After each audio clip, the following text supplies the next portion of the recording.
Good evening, everyone. Welcome to the West Yorkshire Football Show and our usual Monday night roundup, looking back at the weekend's action. What a good weekend it was for all of the sides across our region and those slightly to the east as well. I'm joined by Gareth Walker, Dave Foy, and Stephen Downs from the off. Hopefully, a little bit later on, Jason Booker might get a chance to join us to talk Leeds United. We've also got a couple of minute video from our very own Stephen Brownie, as well, reflecting on the FA Cup draw for Leeds that we made earlier on this evening. First things first, how are we, guys? Are we all well? Not as well as you, Chris. Apart from the football, it's been absolutely fantastic. But with the football added in, it's been a bit worse. And that's after 3 points. This is, if I just need to remove one we day, don't need to see another. Hey. That was very peculiar. I suddenly got 2 Daves. Look, I love how you said apart from the football, even after a bloody derby victory, Downsy. I mean, that is it was the worst. It was the worst. It was the worst derby. The worst derby win in history. Trust me. It was shocking. I didn't see one good quality piece of play on Saturday. We did an hour yesterday, and we struggled to find a positive because the goal wasn't even scored by us. But I'm sure we'll come on to that. I'm sure we will. Gaz, good to you. Bradford, of course, back to winning ways, back at Line Parade as well, and made that count. Yeah, we just need to learn to win away from home, don't we? If we can pick that up, pick up points, start picking up points away from home, we could be where Lincoln are. To be fair, you have picked some points up away. Like, correct me if I'm wrong, but Bradford won away at Cardiff. Yeah, first half of the season we were all right. It's been since Christmas, really. It was a very, very good win on Saturday. A good performance in really tough environment because the referee was absolutely diabolical, and I'm sure we'll come on to that when we talk City later on. Absolutely. But yeah, hang on. So Bradford won at Cardiff, Lincoln won at Cardiff. Downsy, what did Huddersfield do at Cardiff? Do you know what, Chris? I actually can't remember, mate. I'm trying to forget this season as it goes on. Dave, a good win for Town, which we'll start with, actually. We'll start with the non-league and then move on to League One. So coming on to Halifax Town, I mean, look, you were away from home, and in this case, that possibly helps, given that at home it's been, mostly draw central and back at the Shea. So an away win on Saturday, and actually, on the face of it, a very good away win at a strong Hartlepool side. It's the first time we've won at Hartlepool since 1999. I mean, there's been a few seasons where we've not met, but, you know, we were reacquainted in 2017. It's not been a happy hunting ground. I didn't attend the game, but from what I've heard from people that have gone, it was not necessarily undeserved, but I think Hartlepool had the better of it in the first half, and we maybe grew into it a bit the second. We should have beaten them at home, and they sucker punched us, I think, in about the 84th minute. So it's kind of evened itself out from that kind of perspective. Yeah, I mean, in terms of the game itself, I would say you said you didn't make it yourself, but look, at the moment, it's all important just to keep notching up wins as and when you can, and hope that obviously Southend, as we talked about last week, drop points. Another goal for the man that you signed for a Northeastern club in Spennymoor, Will Harris. Yeah, 25 for the season now in all competitions. I think it's 19. No, it's 21 and 4, I think he's scored. So he's got 21 league goals. So he's the first Halifax player to get over 20 league goals since Lee Gregory back in 2014. So yeah, incredibly happy with that. That is a hell of a feat, to be fair, isn't it? Especially as you say, given the last was Lee Gregory, and last year, what a little bit of an icon he was for Town, and what a career he's had since Town as well. Like, I mean, obviously, say for Harris to notch up over 20 in the league is bloody good going. Yeah, it's hard to describe. He's sort of an all-rounder, really. He can do a bit of everything. He's over 6 foot tall, but he isn't particularly tall. He's literally everything. Like, he isn't slightly built, but he isn't like a tank either. Like, he's just a bit of an all-rounder, really. He scores more. He did score from outside the box, actually, against Hartlepool. I think it was across the goalkeeper into the right-hand corner. Most of his goals, like good strikers, come in and around the 6-yard box, if not certainly in the 18-yard box. So a long-range finish from him. But yeah, he's got a bit of everything, really. And it's somebody said it best, I think, on the forum. We most of us attended the Bradford Park Avenue friendly. I can't remember who were there and who weren't, but a good majority of the West Yorkshire Football Show were there. And I'd say that of our attacking options, it was probably Kurt Willoughby that stood out more than anybody. And we didn't sign him. He scored that day, and Will Harris looked a bit, I don't know, just sort of. I mean, I think as a whole we were quite underwhelming that day. But yeah, it's great to have a striker on. Now 25 goals, and who knows how many more he's going to get. I hope he breaks 30. That'd be incredible, because it's been a while since we even had a striker break double figures. You're talking Billy Waters in 2022. You know, we've under Chris Millington, we were well known. Obviously, I think we finished last season with something like we scored 48 and conceded 47. As top scorer was Jamie Cook, who got 9, and he only got 7 in the league. You know, there was a few occasions under Fullerton and Millington where we had strikers in single figures. There'll have been stuff we've covered over the season, so it's a refreshing change. We're pretty good in midfield. We signed Ash Palmer, who was announced as a loan signing for a month just prior to kick-off. Yeah. And he went straight into the National League Team of the Week as well, I think it was, or non-league papers Team of the Week. Yeah, I don't like to set much stall by Teams of the Weeks in newspapers, because they just. I don't know what my criticism is, but I don't. What's the word I'm looking for here? I don't take a lot of like information or stock from who's in the Team of the Week. Yeah, it doesn't always mean a great deal, does it? No, it doesn't. It's just nice that he was. Obviously, it's nice he was in there, but we've kept a clean sheet. But Will Smith returned, crucial at the back. Between him, Sean Hobson, and Ash Palmer, yeah, we're brilliant. We've only got him for a month officially at the moment from York City, surplus to requirements. Obviously, York are doing they've got their own title charge, and loaning him to us doesn't really hinder York in any way, shape, or form. Because say we sneak in to the top 7 and we play York, he wouldn't be able to play against him as his parent club anyway. So it's a win-win. Our assistant manager Sam Walker played with him at Stockport County, and that's Adam Lakeland said that's how we've essentially signed him. He already has a connection with Sam Walker, so it was more our assistant manager's role in getting him. But yeah, rave reviews from Adam Lakeland post-match. He said something like he managed to head a ball 20 yards up the field rather than just heading it out or just clearing it out, and he said it's so crucial that players can do that. Basically make a powerful header, and we aren't putting ourselves on the back foot with conceding an attacking throw or just clearing to the edge of the 18-yard box from dead ball situations or just crosses coming into the box. So yeah, Adam Lakeland very happy. Which I said, it was a difficult place to go, Hartlepool, which it is. As I've alluded to, we personally haven't won there for 25 years for a number of factors. But yeah, all in all, a great weekend. Slight dampener was Carlisle rushed into a 2-0 lead against Southend in the 5:30 kickoff, but Southend managed to come back and draw 2-2. So we're now 2 points clear when we could have been 3, but they've still got 4 games in hand. And right on cue, we'll bring up that table there, as you say, with the results from Saturday's Town, sitting 7th, 8 points behind Scunthorpe United, having played 2 games more than them, and 2 points ahead of Southend, with Southend having 4 games in hand, as you say, on Halifax. We kind of said last week, it's slightly out of Town's hands, so to speak, even though you're the one that's in the position that you would want to be come the end of the season. It's just a case of taking week by week and hoping that the likes of Southend drop points, I suppose. But you can see, I suppose, looking at the table, how crucial a win away at Hartlepool that was, given their chasing position as well. Yeah, absolutely crucial, yeah. Absolutely. I mean, we've only got a +3 goal difference to Southend's 23, so that's almost worth like an invisible point to Southend's. It's totally Southend's to lose now.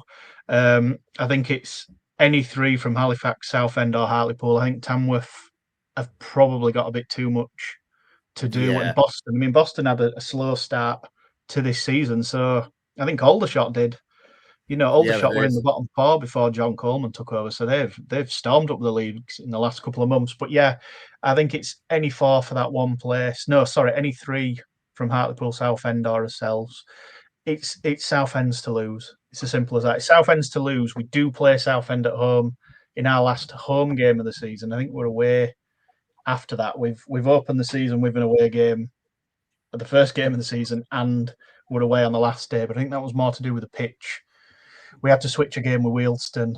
We played Wealdstone away rather than at home at the beginning of the year so that we could rest the newly laid pitch. But yeah, 100% Southend's to lose. We haven't got a great record against Southend either, so we didn't have a great record against Hartlepool, and we beat them. However, we were unbeaten in 25 years against Gateshead. They'd lost 16 games in a row and they beat us. So it's been a season of firsts in terms of records at either end from an Halifax Town perspective. So love how you're putting the pressure on Southend, Dave. Mind games. It's absolutely theirs to lose. Well, look, it really is. They were playoff finalists last year. You know what I mean? It is absolutely theirs to lose. They can easily pull in 8,000 and 9,000. They shouldn't be at this level. If they don't do it, Dave, are you going to come on the last show and call them bottle jobs? Southend? Yeah. Go on, do it, Dave. Do it, and then we can. Okay, I will do. If they bottle it, I will do. Yeah. Couple of comments from Neil Harris. He says, "Come on, you shaman." He also then follows out with, "In Adam Lakeman we trust," and he's very confident about getting that win over Southend. He says, "We will win that match against Southend." I mean, looking ahead to next week, it's not an easy one for Town at all. No. Back at the Shea against the Boreham Wood side that will just quickly bring that table back up. Boreham Wood going well themselves in fourth. Yeah. I mean, they were top for a while, weren't they? They've fallen off the last couple of, mind you, so Forest Green and South. I mean, you'll know more than anyone, obviously, having your Rochdale connections. There were 6 teams in this title race at one stage. Yeah, then they beat York last midweek as well to do Dale a favour, which was just, I think Dale beat them 4-1 at Scotland not long since, about a month or so ago. And then, as I say, they then ended up beating York. They're beating Scunthorpe as well, I think, at their place as well. They're a tricky little side of Boreham Wood. They're having a really good season for a new promoted side, but equally in Luke Garrard, they've got a manager that has done very well with Boreham Wood in previous seasons at this level and knows the league well. Yeah, I mean, they tried to. I can't remember at the time if Luke Garrard chose to step away from the club or if it was a club's decision, but they certainly faltered when he wasn't at the helm because he was Boreham Wood's manager when they first come up to the National League in 2015. They did, I think they stayed up nearly a decade. They haven't been relegated. I think they got relegated under his stewardship maybe, and then he stepped back or left. That was come back, got them promoted, and now they've been back a season. And I think he was only away for about 6 months. That maybe first half of the season, League South, and then he fancied it. I'll be honest, and I've said this for a long, long time with Luke Garrard. I've been really surprised that he hasn't been given a chance by an EFL side, like certainly that kind of London surrounding area, over the last 4 or 5 years because of the job that he's done at Boreham Wood. But to be fair, like everybody else who's lost is very much Boreham Wood's gain on that front. Yeah, I mean, Barnet were looking for a manager at one time, and they went and got Dean Brennan, who played for another North London side in Wealdstone, and he's done very, very well at Barnet. They're obviously now a League 2 side. If we're not moving too far away from the sort of London scene, I think Sutton put faith in Steve Morrison. Maybe the timing just hasn't. They've changed this season. Yeah, for he was on this season. So some managers just fit certain clubs, and some players just fit certain clubs, and that's just how it is. I don't know if it'd be a little bit of snobbery from when the likes of maybe Charlton and such were in League One to go and get a Boreham Wood manager. Maybe it'd be they're thinking of a backlash from supporters without even giving him much of a chance. I don't know. Maybe he's just fallen into that sort of area. Barnet went and got a decent manager. Wealdstone would be a sideways move the way things are going, and there's just a bit of a gap there that he falls in between the two. Maybe I'm not sure, but yeah, he's certainly done a great job. If put it this way, I think if Richie Wellens were to leave Leyton Orient, I could certainly see Luke Garrard making that sort of move to someone like Orient. Kind of your final thoughts and predictions then for Saturday before we move on to the rest of the non-league scene. I want to say I'd take a draw. I'd take a draw now, but if we want to make the top 7, we have to win. We've got Scunthorpe on the horizon in the next few weeks. I think it'd be 2 weeks this Saturday or a week this Saturday. So we've we've got a chance. We've got a chance, but all the pressure's on Southend. We've still got Boreham Wood to play. We've still got Scunthorpe soon. Like I said, we've got Southend to come. We've made it difficult for ourselves by struggling with the bottom four clubs. I mean, we beat Morecambe home and away, but in both games, Morecambe were incredibly competitive. Truro beat us down there. We beat them. It's the bottom end of the table where we've lost a lot of those points. I mean, we're 2-0 up against Aldershot and lost 3-2. I know they've had a bit of a resurgence, but we've been indifferent against the top 7 or in and around us, but we've been particularly poor against the bottom 4, especially away from home. We had an awful record until recently where we hadn't actually won an away game south of Birmingham. We just didn't travel well down south. It was literally like that. We went somewhere and won, but for a long time, I think we'd only won 1, 2, or 3 league games anyway, so it weren't a huge net of clubs. But yeah, south of Birmingham, we hadn't won until I can't remember who we beat, but we beat somebody. But it was a record that stood for quite a long time. Yeah, and that's obviously there's a lot of sides south of Birmingham in the National League. Cheers, Dave. We'll see what comes for the weekend for that home game against Boreham Wood. Going on to the rest of the non-league scene in our region, into the Northern Premier League. You see, guys, they got a 1-1 draw at home to Workington. John Thewlis getting on the score sheet to give guys a level in front of just over 750 at Nethermore Park.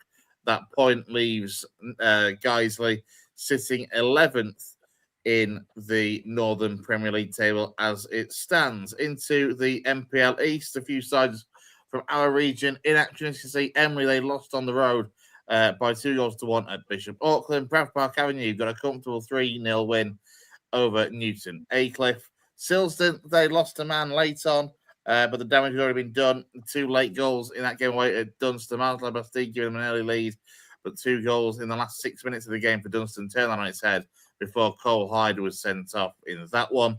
Gareth Town lost on the road again up in the northeast at Heaton Stannington. Whilst Pontefract Collieries, they got a good 3-1 win on the road at North Ferriby United. And finally, Ossett United, they were beaten by 1-0 by relegation-threatened Blythe Spartans. Although, we were talking about this briefly, I think it was last week or the week before, regards Blythe Spartans. They have climbed themselves out of the bottom floor and a little bit away from danger now. A change of managers worked wonders for them. They currently sit 15th. As for the Yorkshire sides in the MPL East, Emily currently sitting 3rd, Bradford Park Avenue 4th, and Pontefract Collieries in the final playoff spot at the moment in 5th. So we could be in there for some showdowns in the playoffs if things stay that way between now and the end of the season. Garforth currently sitting in 9th.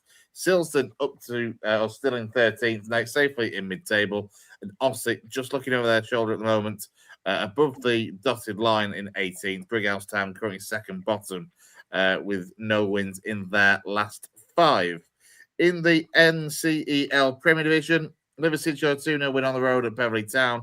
Frickley were beaten by a 1-0 at home to Barton. Horbury got a goal with straw against Handsworth.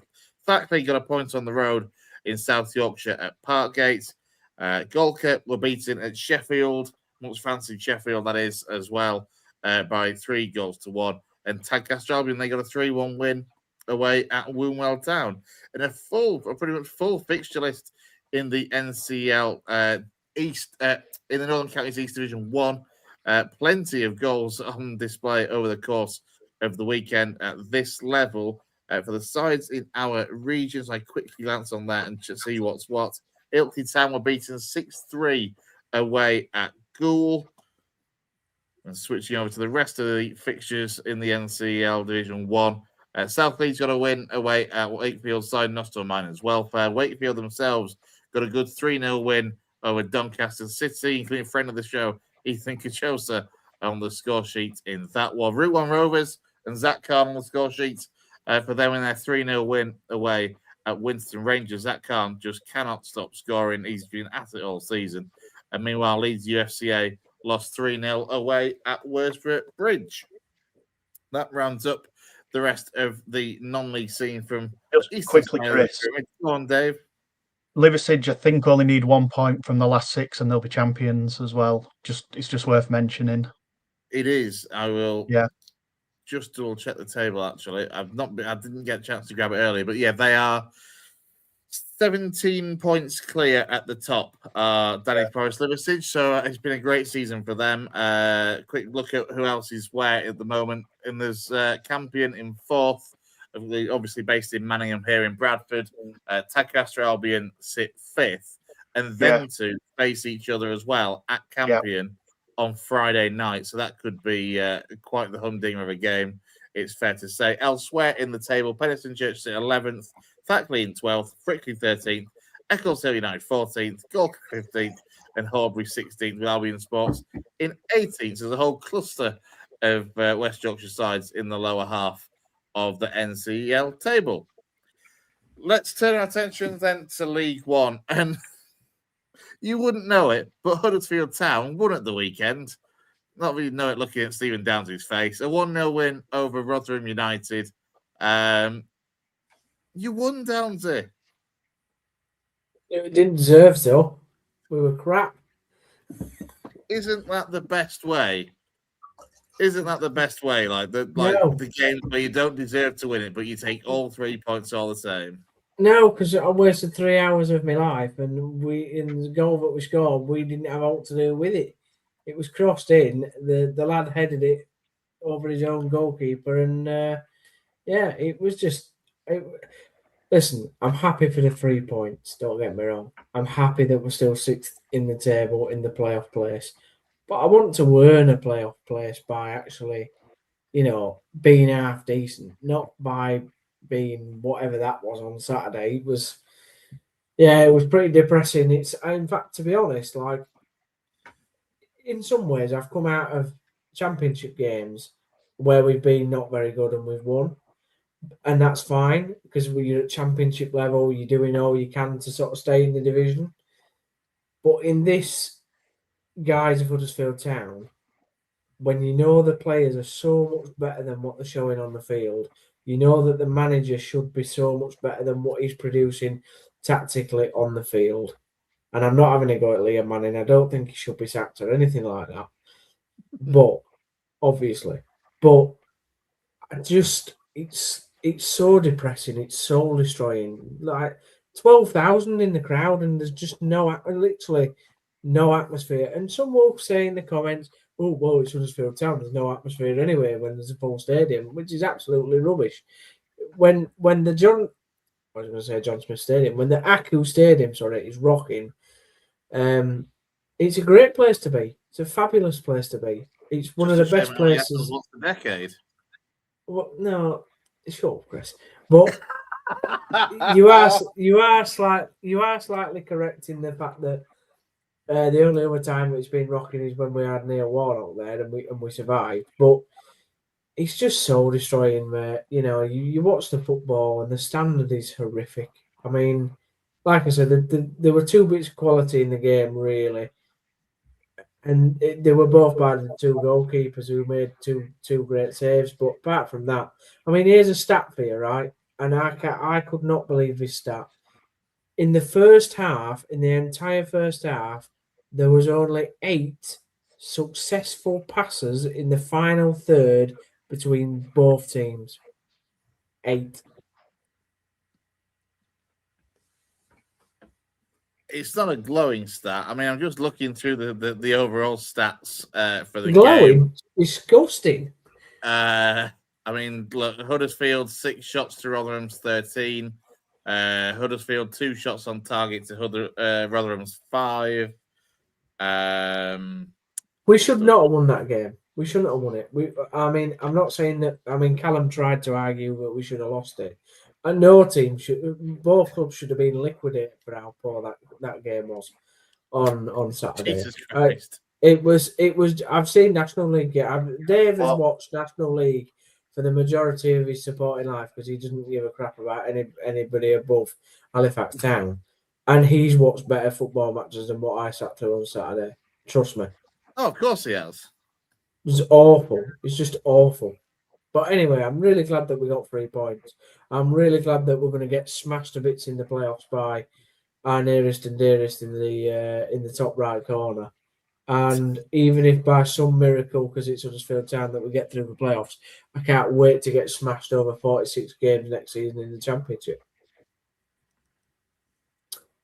That might just be the most depressing, pessimistic review of a win we've ever had on this show in all the years we've been doing it. So, Downsy, thank you for setting some form of new standards for that one, if nothing else.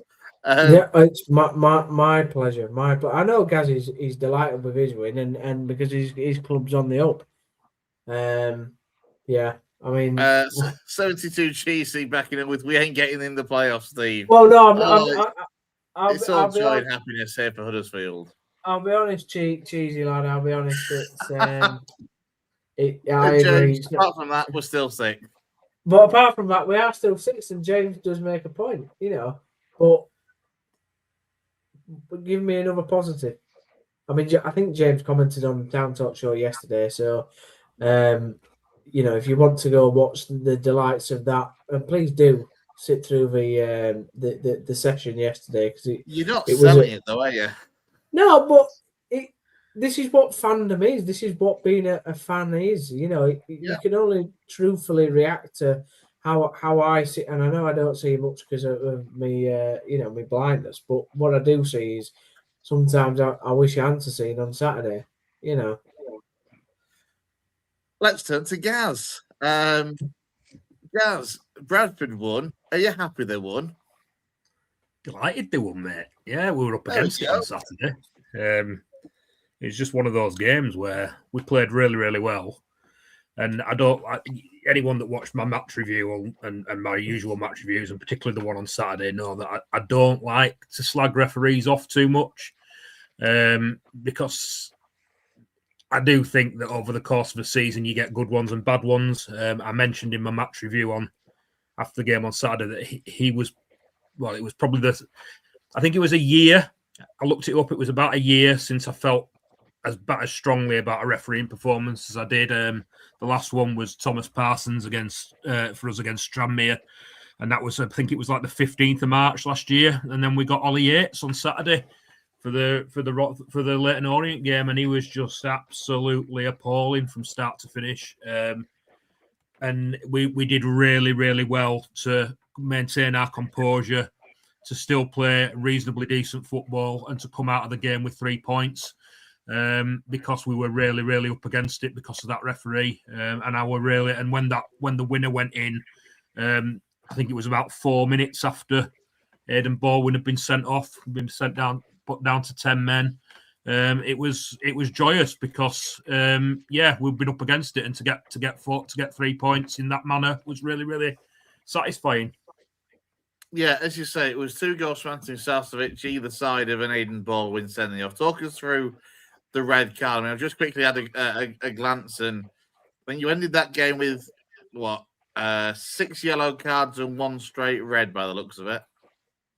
Yeah, I think someone pointed out to me that I think at least 2, if not 3, of the bookings were for dissent around the time that Aidan Baldwin got sent off, either just before or just after. The referee was just losing control completely. I don't know if anyone's seen the red card. He wins the ball. It's a hard, firm tackle, and he wins the ball cleanly. The Leyton Orient player goes down holding his knee, and then when you watch the replay, Aidan Baldwin's nowhere near his knee. He's just done. He's just done the referee over completely. It's one of those though that because I think it was so hard and so firm, and it was such an aggressive tackle. Mark Bauer pointed out on the radio afterwards that he didn't see any way that we'd get it rescinded. Rescinded. Graham Alexander said afterwards that he'd watched it numerous times on a replay before he'd done any interviews, and commented on what a brilliant tackle it was, and that he wanted to appeal it. It has been announced just before we've come on air tonight that they have appealed it and they've had it rejected, so it will still be a 3-game ban for Aidan Baldwin. I urge anyone to go and watch that tackle. It's just a really, really good tackle. It's probably one that 5-10 years ago it wouldn't have been a red card. Yeah, but I would have got overturned 5 or 10 years ago. But the way the laws are now, they back the referee, and anything that's deemed as being excessive force is given as a red card, and the referee's backed. I think what stuck with City fans, or got City fans' backs up more than anything, was in the first half. Josh Gromer, ex-Town, Leyton Orient player, gets booked for a cynical tackle on Bobby Poynton. Bobby Poynton's breaking into the Leyton Orient half. He's about a third of or halfway into the Leyton Orient half, and Josh Gromer's chasing him and hacks him down from behind. Literally, he's halfway up his leg when he hacks him down. It's an horrendous tackle. It's a yellow card. It's not a red card. It could have been a red card, but I can understand him being given a yellow card. Obviously, stopping the breakaway. And then about 10, 15 minutes later, he does another one, similar one, on another City player. I can't remember who the City player is now. And everyone's waiting for the referee. Very similar tackle. Everyone's waiting for the referee to bring out the yellow, give him the red, and he doesn't. He just gives him a talking to. So what does Richie Wellens do? He subs him as soon off. as the game restarts, subs him off. And that's just an admittance from Leyton Orient that we know he should have been sent off, and he's going to get sent off next time. And then, then the Aidan Baldwin one. But it wasn't just those two incidents. There were just numerous things throughout the whole game. Linesman gave an offside for a Curtis Tilt header, which I don't know how it could have been offside because Leyton Orient player headed it off the line. So I don't understand how Curtis Tilt could have been offside. There were a period in the second half when they were playing basketball down the left-hand side with Leyton Orient, and he never gave one handball. The Leyton Orient goal came from a move where there were two fouls in the move on Bradford players. One of them was a double-handed push in the back on Sarcevic. It goes absolutely flying. Referee staring right at it, doesn't give a free kick. And then there's another one. It's a hard tackle similar to the Baldwin one that got him sent off on Max Power. Max Power's driving around on the floor. City are obviously 2 players down, 2 players out on the pitch, and Leyton Orient score. So there were just numerous things throughout the whole game. The Aidan Baldwin tackle itself is one where we thought in the ground. I didn't want to comment till I'd seen it afterwards because we sit behind the goal and it was down the other end of the pitch. But the players come together and the ball comes towards us. So it was quite obvious that Aidan Baldwin had won the ball. But I didn't want to see it. And then when you see it afterwards, both players going equally as hard as each other. It could have been a free kick to us. And if it could have been a free kick to us, it could have been a red card to them just as much as it could have been the other way around. So it's just really, really frustrating. Completely lost the plot, did the ref. And almost spoiled what was a good performance. And the fact that we got the winner after the red card made it quite sweet, really. I don't know if anyone saw it. It's a really good through ball from Stephen Humphries, who actually came on and played off the left for once. Spins his man and plays Sarcevic in behind, and he just dinks it over the keeper as he comes out. And there's no one in that Bradford City squad who you'd want in that position more than Sarcevic on a one-on-one. 2 points there. One, Josh Gromer's never been known for his tackling, to be absolutely honest. He couldn't tackle a bag of cement at Town, so I'm not surprised that he nearly got sent off. Trying to tackle. Second point is, wow, Stephen Humphries playing off the left created something. Who'd have known that would have been his best position? No, we've talked about it a lot, haven't we, Downs, and me and Chris, and anyone that follows League One has talked about Stephen Humphries and obviously Graham Alexander's absolute defiance that he's a centre forward and he's going to play him as a centre forward. Stephen Humphries has actually been on the bench. I don't think he's started a game since January. And I think that's twice now he's come on and played off the left and looked really good. So I don't know whether that's Graham Alexander having a change of heart. He was asked about it afterwards and he kind of laughed and just said, well, we had Mullin and Swan on the bench as well. So we had Mullin, Swan and Humphries all on the bench. So if anyone was going to come and play off the left, it was going to be Humphries. And he was brilliant when he came on and played off. So you saw anyone who saw that goal will tell you, spins his man, great ball in behind. And it was just, he looked a real threat. So whether that's something we'll look at throughout the rest of the season, I don't know. It's obviously something that we've tried in the last 2 games, having not tried it previously. Right, let's get to the good bit. The league table for League One. Do we have to? We do, because Downsy, you're 6th. Bradford sitting 4th. Come on, lads, discuss. I don't. Well, go on, Downsy. You go first, mate. No, you go, guys. You're the positive one here. Even after 3 points. Let's get the negativity out the way. Go on, Downsy. Well, there won't be much room for positivity, but oh, the will. I will make room for positivity. Oh, we know. I'll be off before that Muppet starts up. What's that? 19 points, I think, that gap. Yeah. Well, it's just an average. It's just this is a very, very poor Huddersfield Town side. If this was a good Huddersfield Town side, Lincoln would leave Lincoln in the dust like the non-league club that they are. But there we are. Like hell, you would. I think you look at the teams below Town. Obviously, Reading got. I think they all won. Reading, Stevenage, and Wickham all won. No, Wickham lost at Bolton. Did they? Oh, okay. In fact, Bolton pulled off in classic Bolton fashion. I think they were 2-0 down in something like the 85th minute and came back to win 3-2 late in added time with Bolton. They scored. They scored on the 88th, the 91st, and the 96th, and won 3-2. Absolute shit houses. They scored so many late freaking goals. Someone pointed it out to me, Chris, how many late goals they score. I hadn't realised, but you're right. Someone pointed it out to me on Saturday. They have scored a hell of a lot of late goals this season. It's insane. I don't know how you see it, guys, but I think the top two is done. I think it's done. I think you might as well give the league title to Lincoln. I think the playoff places, I think Bolton's pretty assured of being in there now.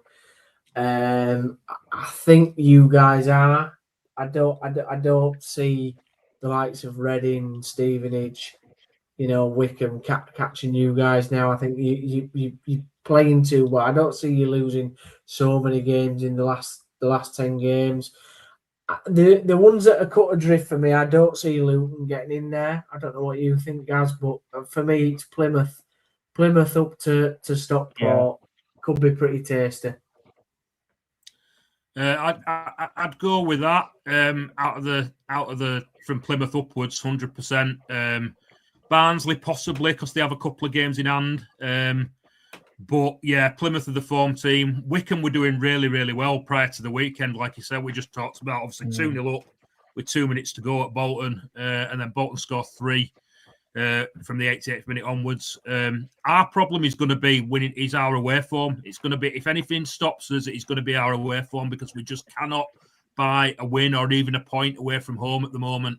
It's gone back to how it was last season, and that's a real worry. Obviously, we talked last week about the Reading game where we've shipped 2 goals in the 91st and the 99th or whatever it was to lose 2-1, having dominated the game. We need to get something away from home. If it was just on home form, I'd say, we should do it. But yeah, the away form could easily hold us back. We play Port Vale away tomorrow night. It was important for us to get that win on Saturday because obviously Huddersfield had won, Reading had won, Stevenage had won, and then Bolton came back and won. Stockport didn't play, I don't think. I think they were due to play. Were they due to play Port Vale? I think they might have been due to play Port Vale. FA Cup won it, yeah. I mean, I honestly believe out of all them sides that we've just talked about, genuinely, and I'm not just saying this to be negative, but I think we are the least scary side in that playoff race. I genuinely do. I think, Stockport, they can get a win. They have been they've been more inconsistent this year than last year, definitely. But Stevenage play their home form really well, like you do at City. Reading keep picking up results. They've been a bit of a surprise for me of Reading. And then Michael Duff with Wickham. I think he, like you've just said, Gaz, they keep getting results. But as a Town fan, it absolutely scares the crap out of me that we're going to get in the playoffs and we're just gonna die and roll over to anybody in the playoffs. I think go on, Chris. I was going to say from a Lincoln perspective, and the thing that still concerns me, even though we've got that 10-point cushion to Bolton at the moment, is the fact that we actually still have to play 5th place Stockport we've got at home on Saturday. We've then got 6th place Huddersfield next week. We've got to go away to Reading and away to Stevenage. We've got Wickham at home. We've still got to play a lot of those sides that are going to have a lot to fight for in terms of the kind of trying to make the playoffs. So that's from a Lincoln. That does concern me in terms of a title race / promotion race, but also goes to potentially mean that we might have a little bit of a say, depending on what results we get against those sides, as to how the playoff race pans out as well. I mean, it would just be bloody football. I mean, Lincoln have got to go to Exeter tomorrow, and I was saying to Gareth before we came on air, I could absolutely see it being football, where we go and win at Cardiff at the weekend, and then we'll go and lose away at Exeter tomorrow night or something. But equally, if we don't lose at Exeter tomorrow night or Stockport the weekend, I'm convinced that you, Downsy, that you're going to want to scupper things and end a belting unbeaten run. Yeah, but we'll probably beat you. Even if we did beat you, we'd probably beat you with an own goal anyway, and be just be not deserved. I mean, guys, you wanted to come in there about the playoffs. I don't know if that was on the back of me saying how toothless Town were, but I just I know you what you're saying about you're quite negative about Town at the moment, but I don't think anyone will want to play Town in the playoffs. And just given your record in the playoffs, I don't think anyone would want to go to Town in the playoffs. From a City point of view, that Reading game was a big big kick in the balls, because that would have been a 13-point gap for us over Reading, and it's a 7-point gap. Those 2 goals in time added on have really swung it. So, like I said, we need to get something to start getting points away from home, because otherwise the pressure on our home form could become really telling. We go to Port Vale on Wednesday night. We've got Port Vale away.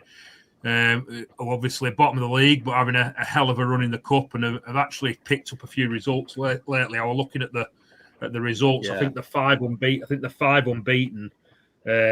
Obviously 2 of those are in the cup against Bristol City and Sunderland, but 3 in the league. And damning stat that they've not won at home since January. So that is a stat that City are obviously going to help them out with on Wednesday night. I think they made such a good appointment in John Brady, and look, even if it doesn't work where they stay up this season, sort of thing, if they go down, I think in John Brady they've got a really, really good manager to bring them back up from League 2 next season. Jason Booker is joined us, graces with our presence. How are you, mate? You all right? Yeah, very well, mate. Very well.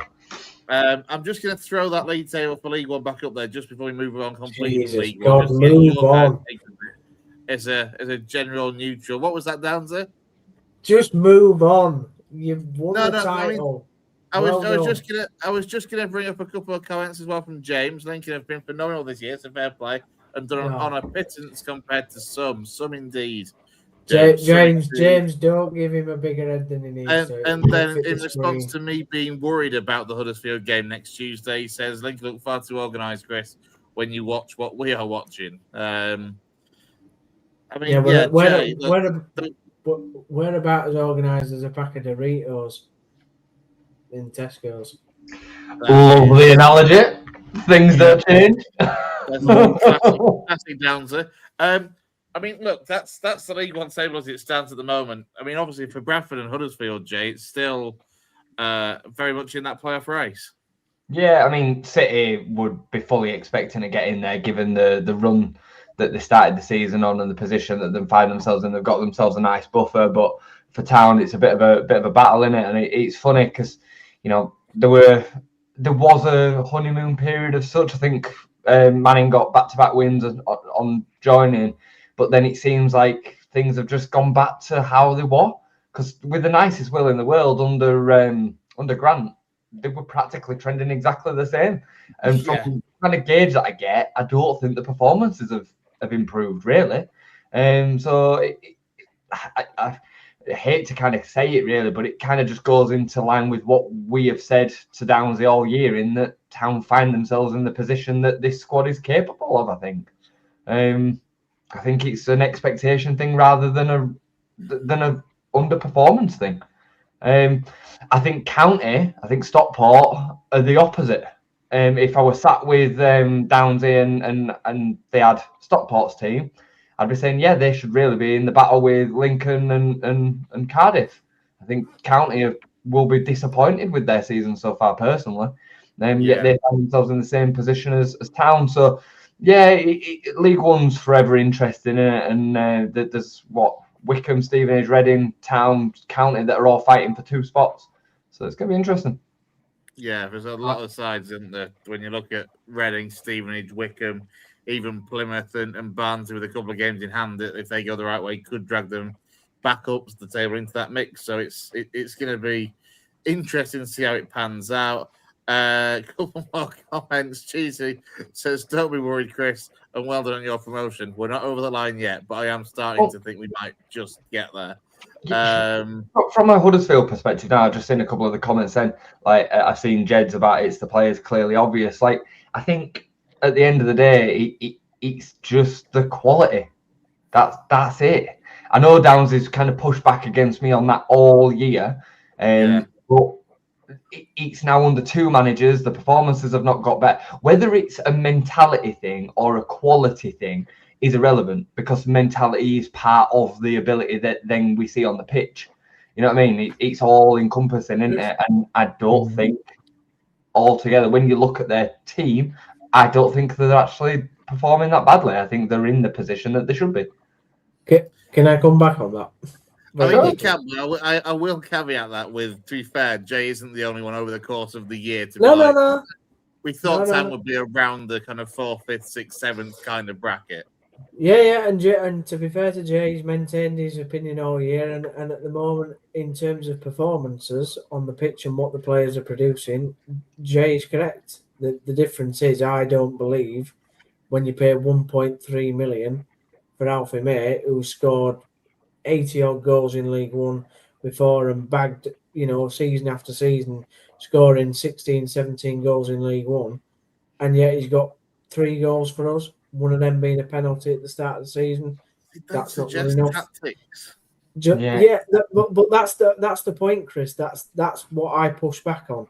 It's not the quality of the player. The quality. If you look at individually, the quality of players that Town have bought, they get into more sides in this league. The difference with Town is they're playing in a system and a formation and a style of football that is just not set up for our football club. But I think Jay has mentioned this before, to be fair as well, and others. I'm only saying Jay because he's on. But it's a culture thing. The one thing just crossing over to Leeds, the one thing at Leeds that Leeds have got right is a culture thing. They're all working in the same direction. They all want the same thing, from academy to fan base. All right, maybe not fan base, but the majority of fans want the same thing. But the academy, the first team, they're all directed in the same way. At Town, it's just an absolute cluster, whatever you want to call it, where there's no structure. There's no structure, and there's no guidance and ambition, and there's a bad culture and mentality at the football club, and that means it doesn't matter what quality of player you have. If the mentality and culture is not there, and it's not being built properly, or it's being built on sand, that's what you get. That's what you're going to get. You're going to get Huddersfield Town at this current time. That's the only thing I push back on. I agree with that wholeheartedly. I think when you discuss recruitment, I think that comes in the territory still of them making sure it's the right fit for the club. Alfie May being the example in this occasion, we would have all said that that's a good signing for Huddersfield. But you're comparing him then with playing in teams previously. I know he played for different teams before Birmingham, but Birmingham last season were a completely different animal. And the players that are then, creating opportunities for him and creating them chances, and not the players that he's got behind him this season. I've seen Jed's comment there about signing championship players. I said when Marcus Hines signed, as an example, bang average League One player. He's a bang average League One player who's played at the Championship. And I'm not disagreeing with that. He's been bang average this season, absolutely, as is Ryan Ledson. But that's not what we were sold, Jay. We were sold Ryan Ledson played 300 games at Preston North End, going for the playoffs, trying to build something in the Championship. We've nicked one of their, decent midfielders. Marcus Harness played in the Premier League, been at Ipswich, played at Portsmouth, same thing. Do you know what I mean? They've sold the players to us in a certain manner. Even Joe Lowe coming from Wycombe, who we've hardly seen. We have signed one of the best centre-backs in League One. in Joe Lowe at Wickham because of his stats last season.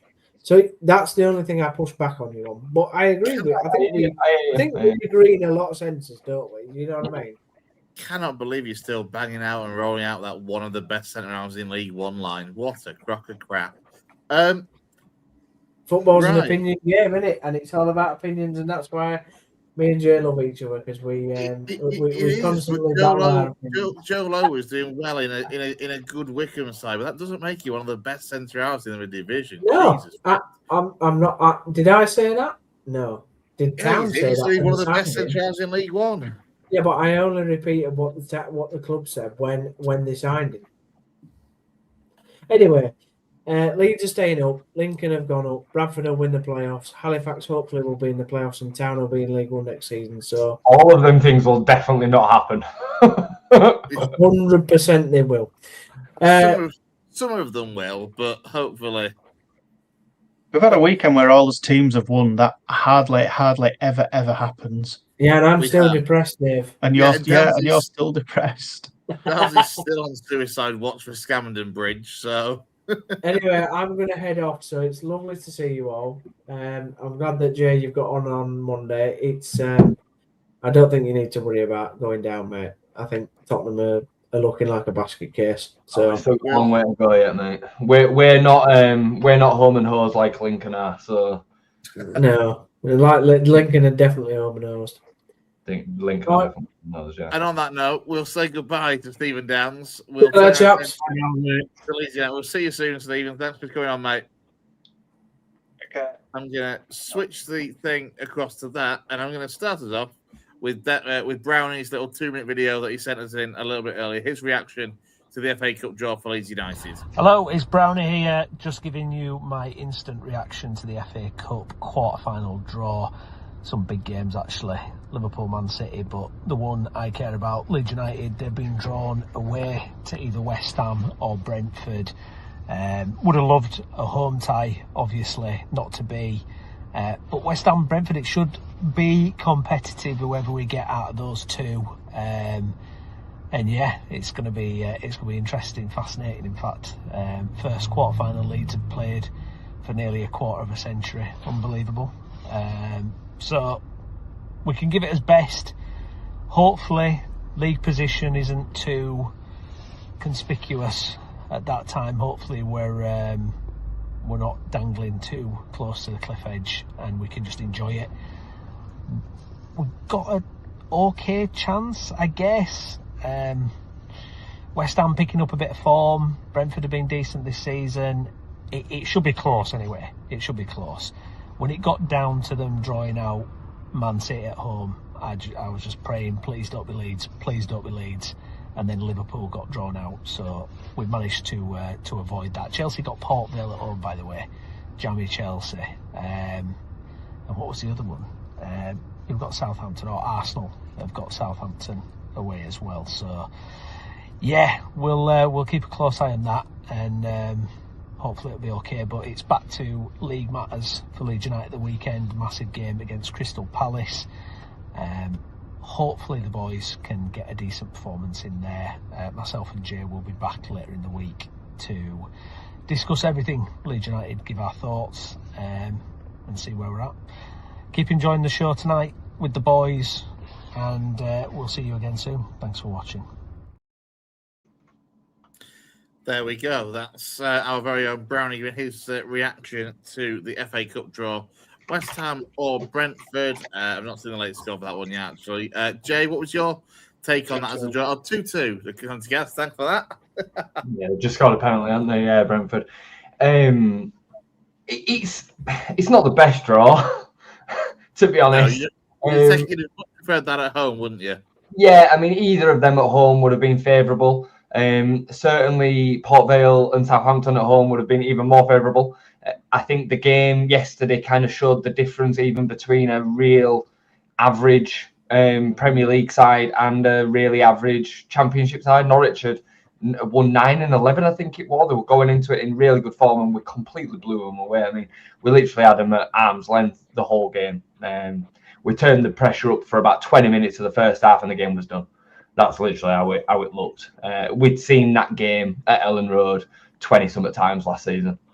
So yeah, it was a good day at the office, and bear in mind it was a heavily rotated Leeds United as well. So we were it was good to see, and there were some good performances within some of the changes as well. But coming back to the draw, it's winnable. It's tricky. I can't lie. I would much prefer Brentford over West Ham. I don't want the West Ham game because I don't want it to become a battle of the relegation candidates, and then it skews the Premier League in a certain way. And I know what Leeds fans would be like. They'll be all over. We lose 1-0 and it's all why Farker can't keep us up. And I can just imagine it now. So I really would prefer to stay away from that tie, if I'm honest. But yeah, either way, it's a great opportunity to get to a semi-final. Yeah, absolutely. And look a little bit further, potentially. If Leeds could make it might be a route into Europe.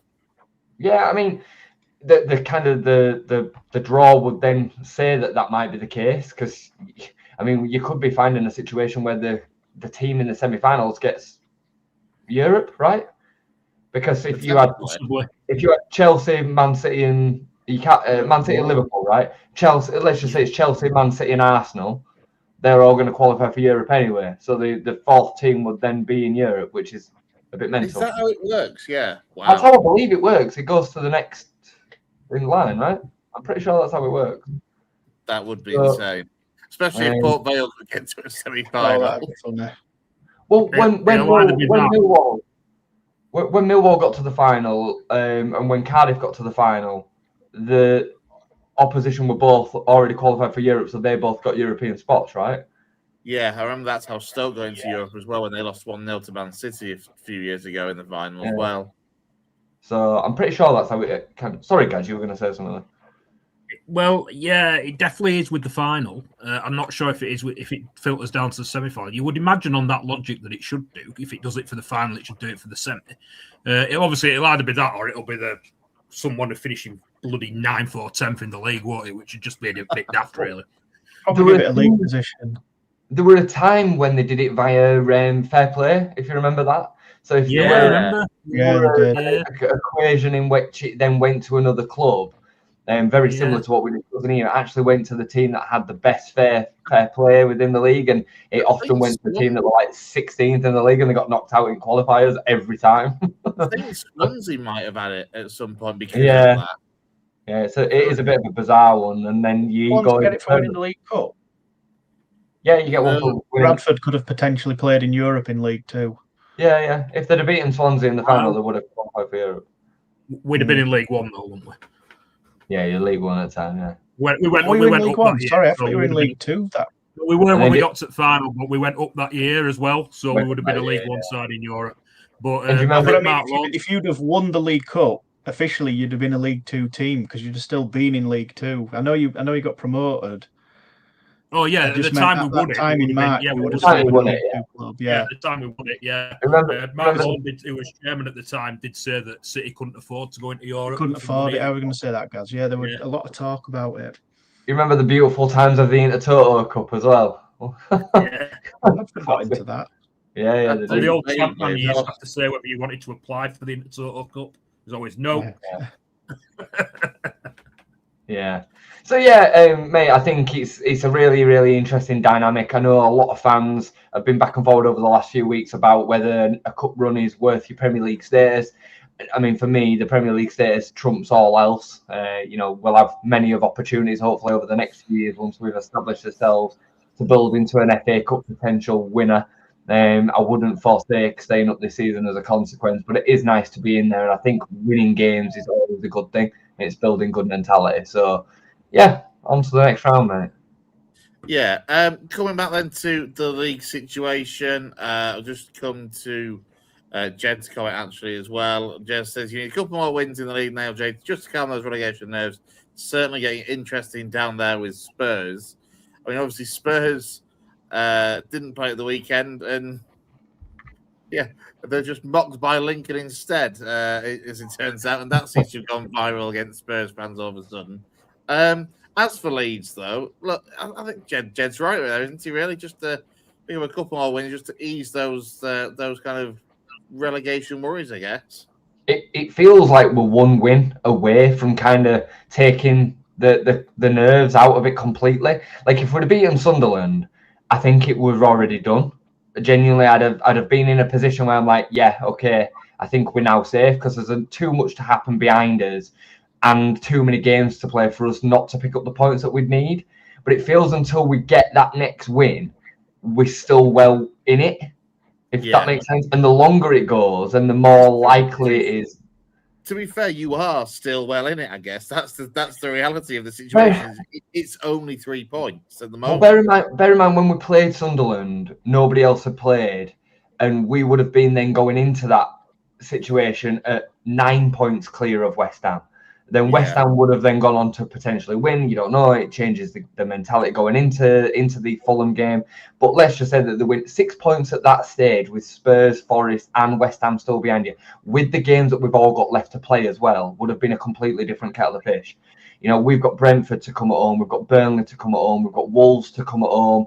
We've got Spurs away. We've got Brighton to come at home. We've got Palace away. I mean, look, I'm naming all these teams that are at the bottom. We play all of them. We literally play all of them apart from Forest. Doesn't that just put it in your own hands, though? Make you all the more nervous, though, if you screw it up. 100%. I mean, it's definitely in our hands. We would have to really, really throw it away this season to go down. Even though the odds were stacked against us before the ball were kicked, the position that we've put ourselves in now with 9 games to go is really, really strong. I still think, and I've said this all season, I still think we're the weakest of the whole lot out of the teams that we're talking about. I think we are weaker in individual quality than West Ham and Forest. I think, I don't know if you want to put Brighton and Palace in there, but I'd put them in the same equation as that as well. You know, the teams that are around us. The only team that I can say that we are probably in a better position than is Spurs.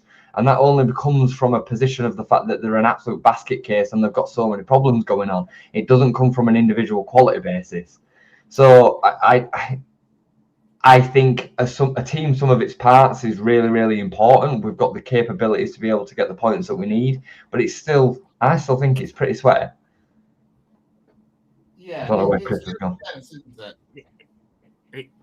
Where's he gone? It's 1 from 4 for me, Jay. It's West Ham, Forest, Spurs, and yourselves. But yeah. Spurs are just an absolute mess. The toxicity and the momentum around that football club at the moment has got to worry anybody associated with them, because they're probably wishing, daft as it sounds, you'd probably in a normal situation, Leeds would be the exact opposite. Leeds wish they play every game at home. Spurs are probably wishing they played every game away. Yeah, it's a serious issue there at the minute. I mean, the home form's been horrendous. The performances have been horrendous. You know, it's not even like they're putting anything together where you think, oh, they were unlucky today. They're really, really bad. They've not won a game in 2026. They've won 2. Sorry, go on. I was just going to say that they've won 2 home games in 18, which is unreal when you think about it. Like, for a team as you know, strong as theirs and with such a wonderful home stadium, like, they should be making that place a fortress. They're an absolute mess. We've got to go there before the end of the season as well. I mean, people are still not coming round to the idea that it's a possibility that they go down. It is absolutely a reality now. You know, with 9 games to go, 29 games in, that form is inherent. And I said this to Brownie the other day. This isn't just a one-season thing either. They finished 17th last season. They are the worst team left in the Premier League from last season. That's a fact. The only teams that were worse than them last season went down. Yeah. So they're a really, really bad side. That stat that you said that you gave then, where you said 2 wins in how many at home? 2 wins in 18 at home. They've taken less. I didn't know it was that bad, which is why I said about they wish they were playing everything away, because I knew it was bad, but I didn't know it was that bad. They've taken less home points than Wolves this season. Which is crazy when you think of how little points Wolves have taken in total. So yeah, it's a madness what's going on there. And even with the injuries, they've still got enough talent to be putting this right. And there's a mentality problem there. I mean, I watched them against Fulham. They were awful. They could have been 5-0 down before they scored a consolation goal in the end. They were so far off it in terms of effort, quality levels. The only player that was any sort of respect respectable kind of performance was actually great. And I don't just say that because he's a Leeds boy. I think that's kind of coming out over the last couple of games. He's the only one that's kind of putting in a shift. And most of that comes from the fact that he's been played out of position. You then got a situation with the manager, which I think he goes. I think they've got Atletico Madrid and they've got Liverpool as their next two games. Yeah. I think they lose the next two. So I think he gets sacked. And then they're in Big Sam, Harry Redknapp realm, which is usually pretty detrimental at this stage of the season. So certainly so few games to go, it would be as well. Yeah. That's the thing. We saw with Leeds when they were last relegated from the Prem. You know, Harry Gracia was how many games did he get? Half a dozen or something, and then a quick fire change and another. Obviously, Sam came in and he didn't have enough time to do anything, and Gracia came in first week of February, and he was then gone by the beginning of April when we played Palace. I think it was the game after that he got sacked, and then I think Big Sam had 4 games. I think. Yeah, I think he literally that's roll the dice. Before we kind of wrap it up for Leeds, obviously Palace away on Sunday, and look, we saw that table earlier. Quickly glancing at it again, a side that have picked up a couple of results in their last 2 or 3 games or so, but obviously away from home, bit of a strange club, aren't they, Crystal Palace? What are your thoughts from a Leeds perspective going into that one? Yeah, I mean, I think Palace and Sunderland, if I'm honest with you, are very, very, very fortunate that they've picked up some recent points, because I think they're both really, really poor. I think Palace have got quality, and I think they're just on a bit of a weird season. I don't kind of class them in the same realms as Sunderland. I think Sunderland are absolutely shocking. I can't believe we lost to them on Tuesday. I've still not made my peace. I was deliberately not mentioning them because I cannot be arsed listening to you slag them off for 20 minutes. No, I need to move on because they're not worth it. They're just a really, really poor side, and they are so out of position. And they'll go down next season if they carry on playing the same way. That's all I'm saying. But yeah, Palace, going into that game, it's a big opportunity for us. We don't travel particularly well, even though we have improved over the last 10 away games. They've still all been draws. I think we've drawn 6 of the last 8 away games, I want to say, which is still decent. It's 6 points. Don't get me wrong, it's not horrendous for a team that's at the bottom end of the Premier League. But it'd be nice if we could kind of look at a point at this as an opportunity to put 3 points on the board away from home. I think we win this game. I think we then have too many games not to pick up the points that we need to stay up. I know 40 points gets mentioned, and it's been mentioned a lot this season because the bottom 3 have been more competitive. I still think it's way higher than it'll end up being. And when I say way higher, I'm talking 4 or 5 points. I think it'll be between 35 and 37-ish, something around that. West Ham have definitely picked up form, but they're not going to continue picking up the level of points in which they have. And even if they do, Forest and Spurs won't.